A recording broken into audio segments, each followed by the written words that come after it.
Então, Mateus 24, vamos ler, diz assim: e quando Jesus ia saindo do templo, aproximaram-se dele os seus discípulos para lhe mostrar a estrutura do templo.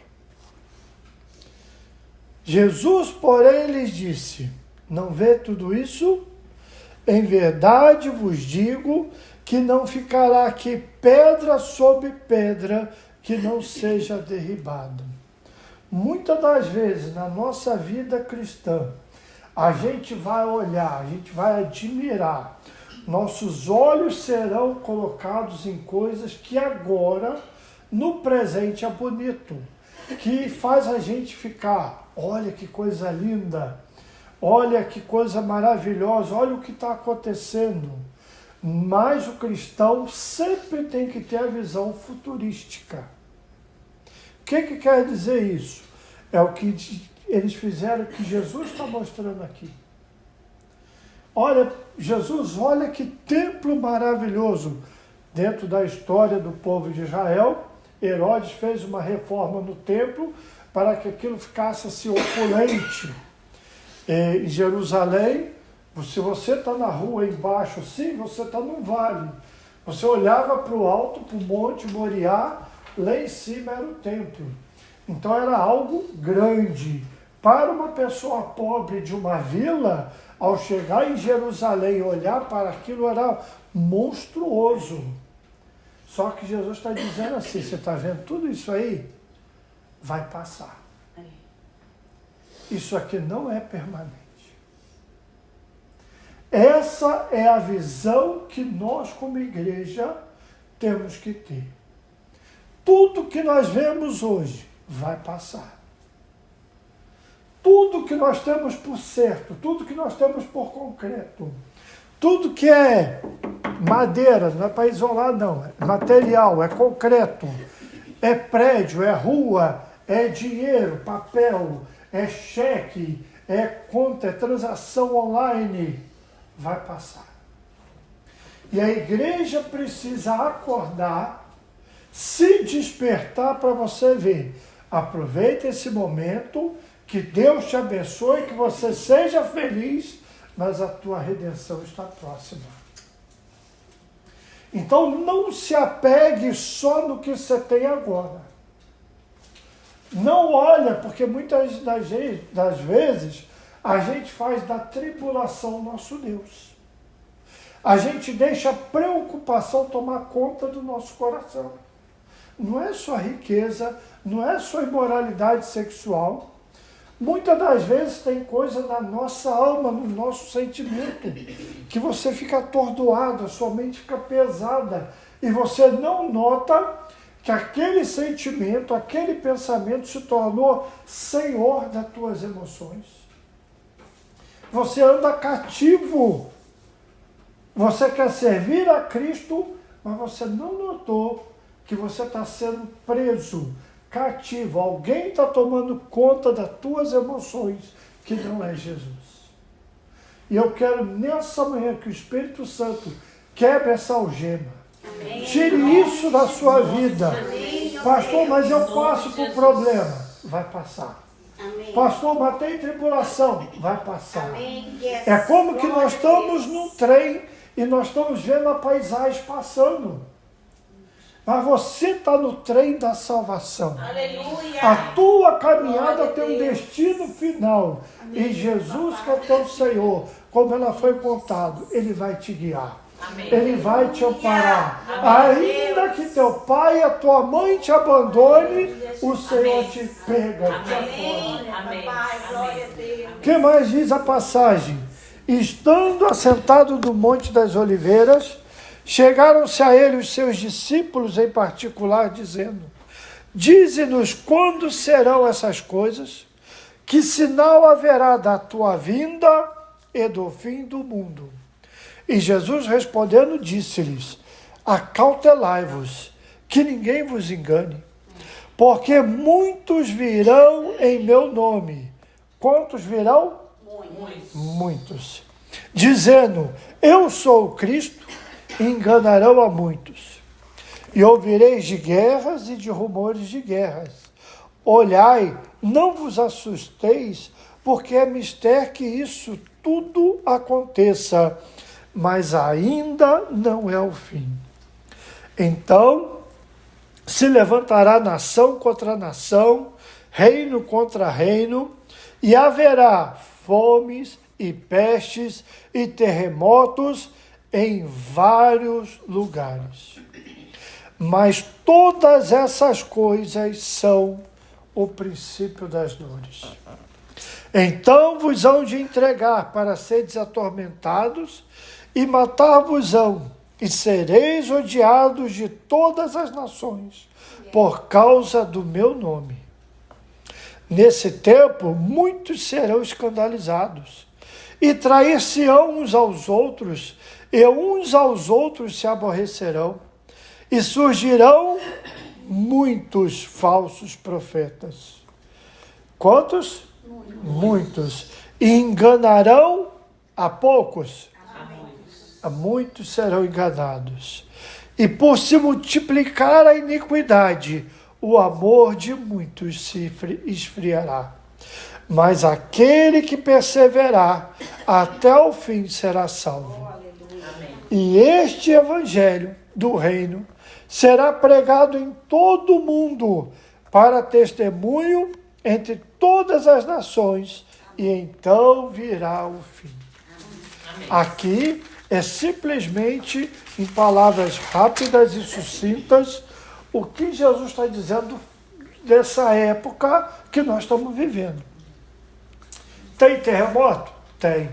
Tem enchente? Tem. Tem peste? Tem. Tem fome? Tem. Teve a pandemia? Tem. Briga entre nações? Está tendo briga entre as nações? Está tendo.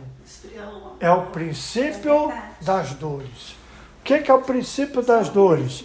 A mulher, quando está grávida, que vai chegando o tempo de nascer o neném, começa a entrar em parto. Começa o princípio das dores. Isso é o fim? Ainda não. Mas aqui a gente deu um panorama geral. Mas eu quero nessa manhã que você vai em Mateus 22.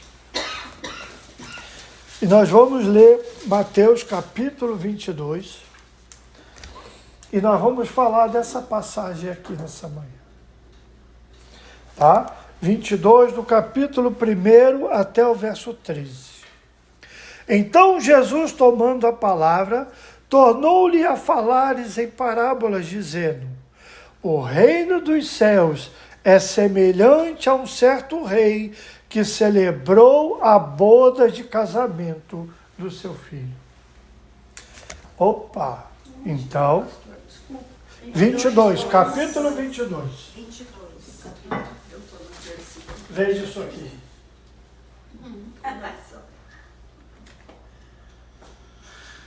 Quando nós falamos em casamento no tempo moderno, nós pensamos no relacionamento, duas pessoas se encontraram, dois pombinhos se apaixonaram e agora eles querem se casar. No tempo antigo não era assim.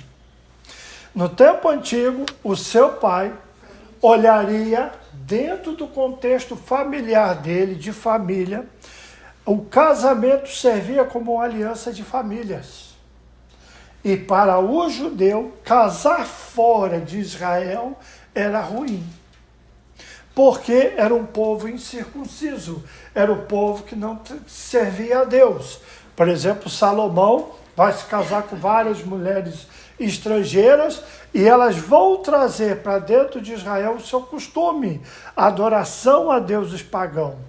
Então, para o povo judeu, ele teria que se casar dentro do povo judeu. No tempo bíblico seria o povo de Israel, que é mais do que o povo judeu. O que acontece? O seu pai é que escolheria. Lembra de Abraão? Chama o servo e fala: eu preciso achar uma esposa para Isaac. Vai lá, meu servo, procura uma esposa para o meu filho. E, ao achar essa, seria feita uma transação. Você vai se lembrar na história do servo, que ele vai ver Rebeca, né? Ele faz a prova com Deus, E quando ele fala, essa é a moça, ele pega e dá o quê? Olha, você quer ir, meu filho, meu senhor Abraão mandou eu vir buscar uma esposa para Isaac, você aceita? Ah, sim, aceita. A sua família concorda? Concorda. Então está aqui os presentes. Ele tira das presentes. Na verdade, não é presente. Aqui ele está pagando o dote. E diz que existe isso ainda, né? Em alguns lugares, sim. Não. Existe, por exemplo, uma parte, até onde eu saiba, hoje em dia não tem mais validade, em que a mulher era comprada da família. Aquele dote, depois com o tempo se mudou o costume, mas era para dizer assim, eu vou entrar na sua casa, vou ver a sua filha, eu vou comprar ela da sua família, porque agora ela vai pertencer à minha família. E o que mais tinha? O que acontecia é que o filho que iria casar, ia pegar essa moça, o pai ia pegar, e ia vir morar na casa do pai. Ele não ia, igual hoje em dia, o marido vai construir uma casa, você vai morar na sua casa. Não, o filho, em termos brasileiros, fazia um puxadinho na casa do pai, trazia a noiva, ela ia pertencer agora à família. E o pai era o cabeça da família, o filho estava subordinado a ele.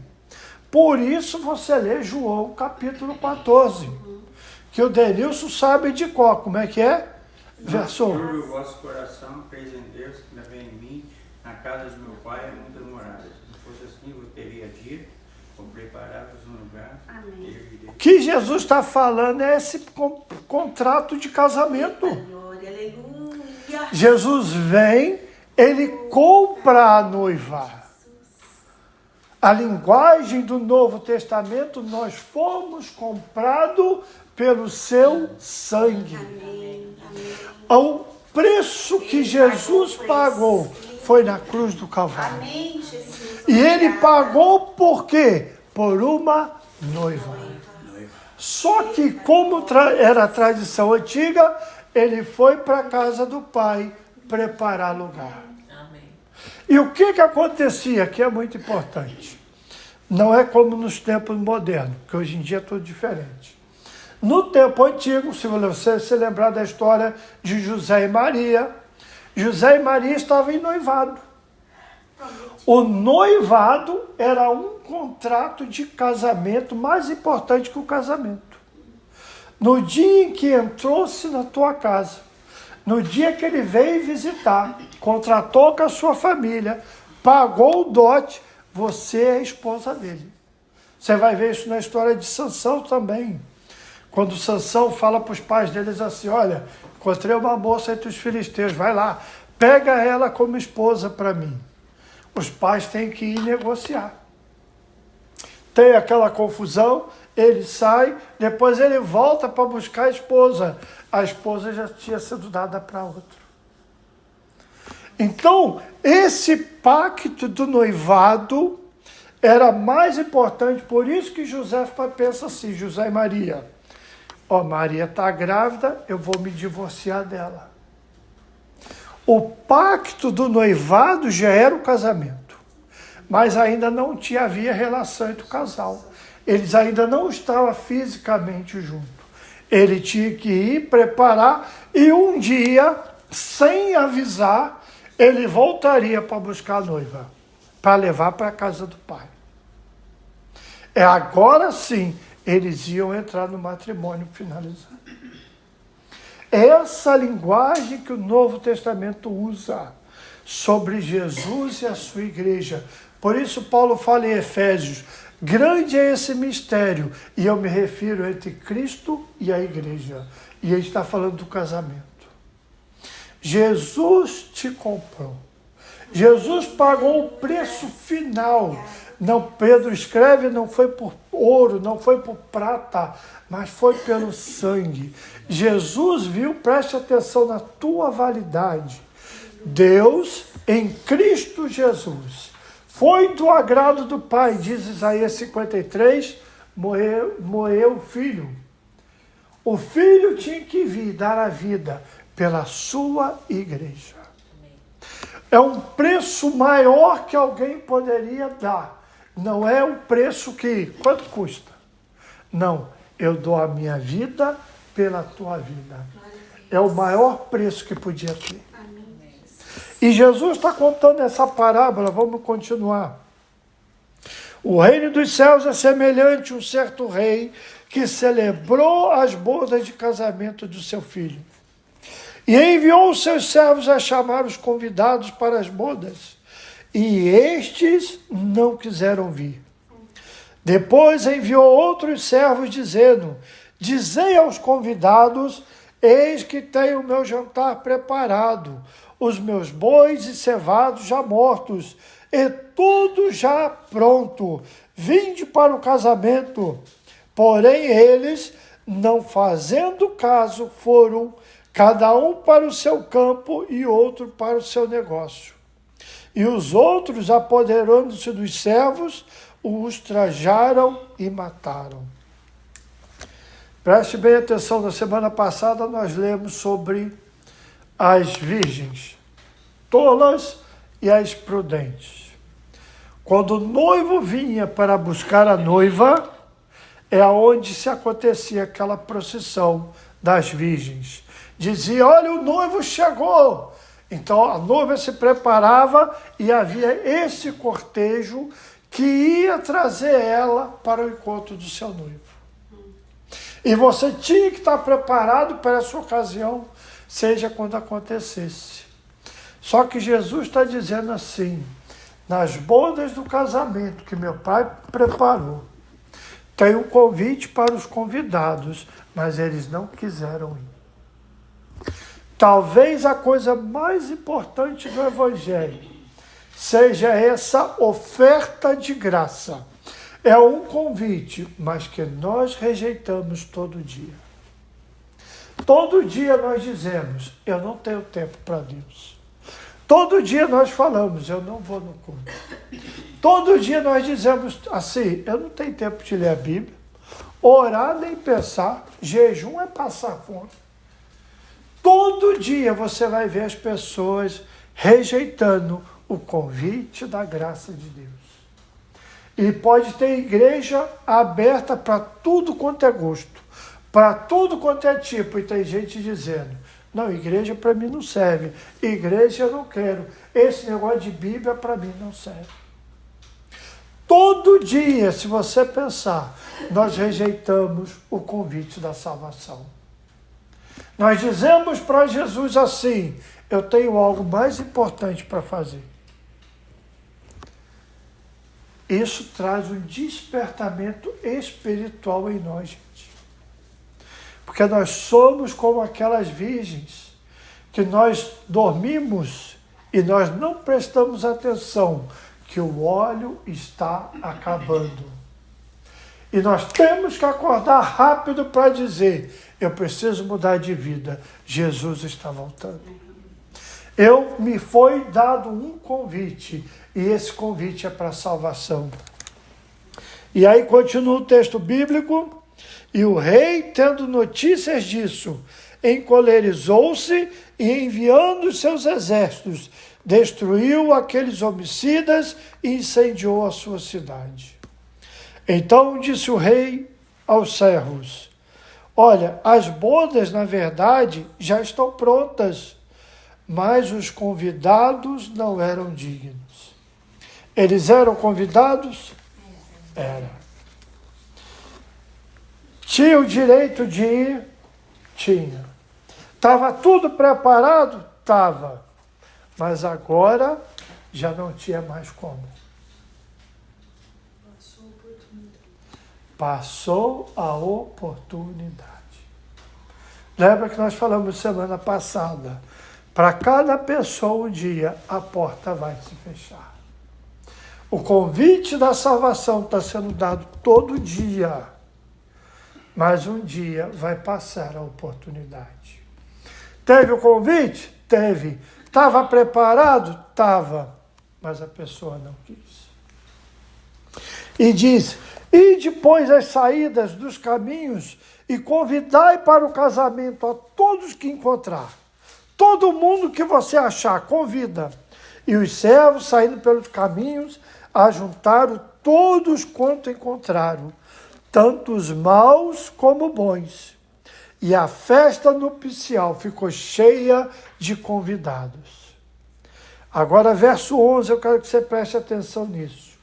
E o rei, entrando para ver os convidados, viu ali um homem que não estava trajado com a veste nupcial. E disse-lhe: amigo, como você entrou aqui, não tendo veste nupcial? E ele emudeceu. Disse então o rei aos servos: amarrai-o de pés e mãos, levai-o e lançai-o nas trevas exteriores. Ali haverá pranto e ranger de dentes, porque muitos são chamados, mas poucos escolhidos. Até pouco tempo atrás, isso era para mim um versículo muito forte, que eu, na verdade, até não entendia. Eu nunca entendi. Por que essa coisa tão forte, já que ele foi convidado? Foram buscar ele na rua. Ele entrou, ele foi convidado, chamaram, disseram para ele entrar, que tinha uma festa, e agora ele é lançado fora.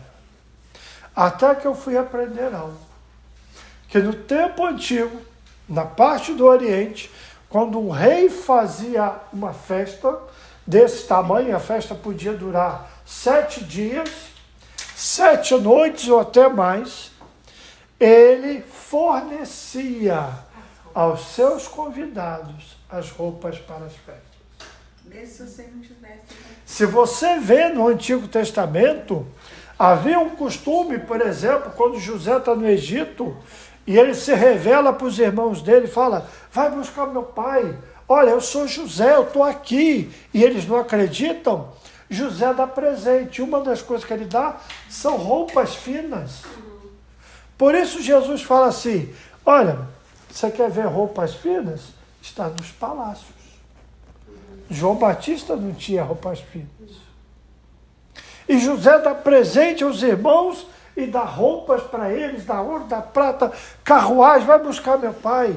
Naamã, quando vai ser curado, quando ele sai da Síria, a menininha fala: olha, se o senhor soubesse, tem um profeta lá, ele vai orar pelo senhor, o senhor vai ser curado. Naamã fala com o rei fala: vai que eu vou te mandar aí. Ele junta prata, ouro e vestes finas para dar de presente. E se você vê, tem uma passagem de Sansão, a mesma coisa, ele faz aquela, do casamento, ele faz aquela, como que fala? Aquele enigma do leão e do mel, e ele fala: olha, se você descobrir, eu vou ter que tirar as vestes para a festa. Senão você me dá elas. Então era um costume daquele povo. Então você ia na festa, você vinha do jeito que você estava. Porque você foi convidado de última hora. Mas lá tinha uma festa, tinha uma veste de festa te esperando para você entrar. Preste bem atenção nisso. Deus já fez isso por nós. Aleluia. Amém. Yes. Deus propiciou, fez propício. Amém. O que quer dizer isso? Deus te vestiu com a veste de Cristo. Glória a Amém. Deus. Amém. Aleluia. Amém. Só que aqui, irmãos, preste bem atenção. Isso é a salvação. Amém. Aleluia. Isaías capítulo 64 diz que nossos atos de justiça são como trapo imundo. Tudo de bom que a gente faz, irmão, para Deus não vale. É como a gente chegasse da rua, rasgado, sujo, trabalhando de mecânico o dia inteiro. Veio da obra, veio da construção civil. Você chega, trabalhou no jardim, aquela terra preta, aí você chega, mas você vai jantar assim? Você não vai lavar a sua mão? Ou a criança brincando na rua, vinha todo sujo, vai tomar banho primeiro, menino, vai se lavar. Jesus em Cristo, Deus em Cristo Jesus, já providenciou essas vestes festivais. Nós somos os convidados da festa. Não que nós éramos, nós somos os gentios. Os convidados eram judeus. João diz Ele veio para o que era seu, mas os seus não receberam. Mas a todo quantos receberam, aí o convite veio para nós. A nós que não, Paulo diz assim, nós não tínhamos Deus, nós não tínhamos promessa, nós não tínhamos profeta, nós não tínhamos escritura, nós não tínhamos nada. E Deus se revela a nós e fala, enche a minha casa. Amém. Só que o que esse verso me ensina é que alguém pode, mesmo quando é agraciado pela salvação, pela oferta da salvação, recusar o presente. E aqui esse homem, por que ele vai ser tratado assim? Porque o dono da festa, o rei, vem fazer a inspeção. E ele viu que alguém recusou as vestes festivais. Isso era um insulto ao rei. Era dizer, eu cheguei aqui do jeito que eu estou. Sabe, quando tem uma frase que às vezes fala assim, eu sou do jeito que eu sou, se quiser me aceitar assim, bem. Se não quiser... Eu nasci assim, eu vou morrer assim. Isso é recusar as vestes do rei. Isso é recusar as vestes de Cristo. E eu quero que nessa manhã você veja que a volta de Jesus é como esse casamento. Só que ele fala assim, você foi convidado para a festa, mas não é com aquilo que você tem. Você vem do jeito que você está, mas sou eu que vou prover para você. Amém. As vestes da festa. Aleluia. É Jesus que nos troca.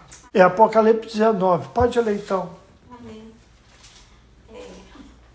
Aleluia. Pois reina o Senhor nosso Deus, o Todo-Poderoso.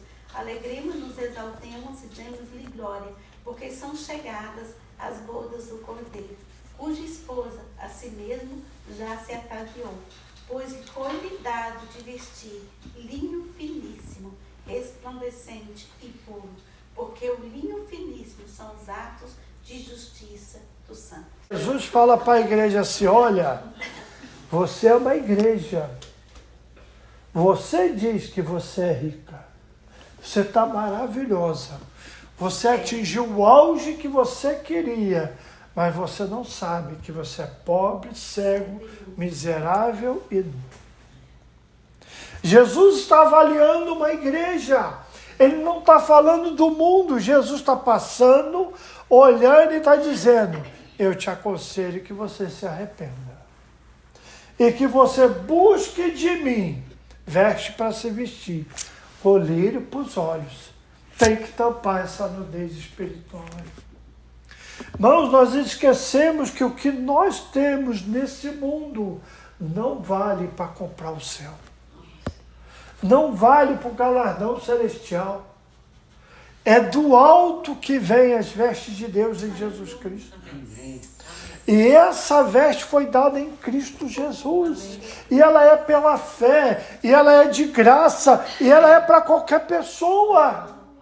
Não existe alguém que possa manipular ou dizer, eu tenho um monopólio disso, eu mando, eu aceito na igreja quem eu quero, quem não quero. A oferta da graça está na fé em Jesus Cristo. E é para quem crê. E é Jesus quem veste, é Jesus quem morreu por nós. E é Jesus quem virá nos buscar. Mas ele diz para uma outra igreja assim, olha, vocês aí estão com problema, mas tem um grupo aí que não contaminou as suas vestes. Amém. Yes. Tem um grupo aí que me agradou. Tem um grupo que se preocupou a andar diferente. E vão andar comigo. Mas como que eu conecto isso com a volta de Jesus? Está em Apocalipse capítulo 7. Deus mostra para João uma grande multidão. E essa multidão está de branco. Ele fala, João, você sabe quem são essas pessoas? Ele fala, não, eu não tenho a menor ideia. E ele fala, esses são os que vieram da grande tribulação. Eles lavaram as suas vestes no sangue do Cordeiro. Como que eu me preparo para essa veste? Como eu me preparo para essa festa? Pelo sangue do Cordeiro. É pelo sacrifício de Jesus. Eu recebo essa graça pela fé.